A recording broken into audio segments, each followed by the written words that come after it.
मेरा नाम ध्रुव है। मैं इंडिया का रहने वाला हूँ और जो मैं आपको स्टोरी बताने जा रहा हूँ वो मैं कभी अपनी जिंदगी में नहीं भुला सकता। मैं एक गांव में रहता था जहाँ पे कोरोना वायरस का कहर हर तरफ फैला हुआ था।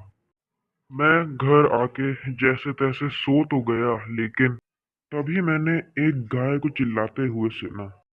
लेकिन मैंने उसको इग्नोर कर दिया। लेकिन फिर से एक बार गाय ने पता नहीं क्यों चिल्लाया और फिर से मैंने उसको इग्नोर करके दोबारा पलट के सो गया। लेकिन जब उसने तीसरी बार चिल्लाया, मैं बहुत ज्यादा डर गया। मैं इतना डर गया कि मैं सो ही नहीं पा रहा था। तभी मुझे किसी के पाँव की आवाज आई, किसी को चलते हुए मैंने सुन लिया। वो आवाज बाहर बैम्बू फेंस से आ रही थी। मैंने जब अपनी खिड़की के बाहर गौर से देखा, मुझे कोई इंसान खड़ा दिखाई दिया और वो बहुत अजीब मूवमेंट कर रहा था, जिसकी वजह से पास खड़ी गाय चिल्ला रही थी। मैं ये सब देख के बहुत ही ज्यादा डर गया था। इतना डर गया था कि मैं बता ही नहीं सकता। नींद तो मानो कहीं उड़ सी गई हो।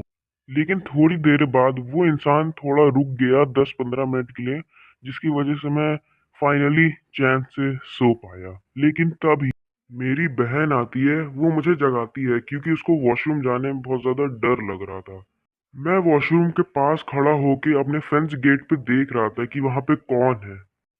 तभी मैंने देखा कि एक औरत जिसके कपड़े वाइट हैं, वो मेरे बैम्बू फेंस गेट पे बहुत अजीब सा मूवमेंट कर रही थी। मैं उसको देख ही रहा था, लेकिन तभी उसने एकदम से मेरी आंखों में आंखें डाल के पलट के देखा। वो कोई इंसान तो नहीं थी, क्योंकि उसके चेहरे में बहुत सारा खून लगा था और उसकी आंखें पूरी खून से भरी हुई थी। मैं उसको देख के इतना डर गया कि मैं एक ही जगह पे जम गया था। तभी मैंने देखा कि वो मेरी तरफ हाथ आगे करके बहुत तेज से मेरी तरफ भागते हुए आ रही थी। ऐसा दृश्य देख के तो मैं पूरी तरीके से बेहोश हो गया और जब मैं उठा, मैं अपने घर के सोफे में लेटा हुआ था।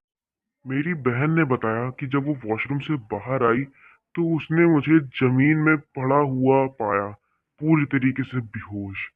जब मैं होश में आया तो मैंने सबको अपनी पूरी कहानी बताई। तभी मेरी चाची ने बताया कि वो औरत जो कि पहले एक इंसान हुआ करती थी, अब वो एक भूतनी है। क्योंकि एक बार जब वो अपना बैम्बू गेट सही कर रही थी, तभी कुछ गुंडे आते हैं और उसको पूरी तरीके से मार के चले जाते हैं।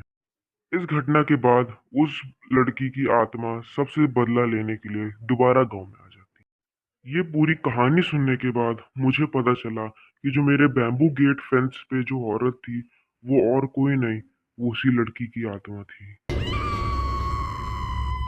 Thanks for watching guys, and don't forget to subscribe and share with your friends.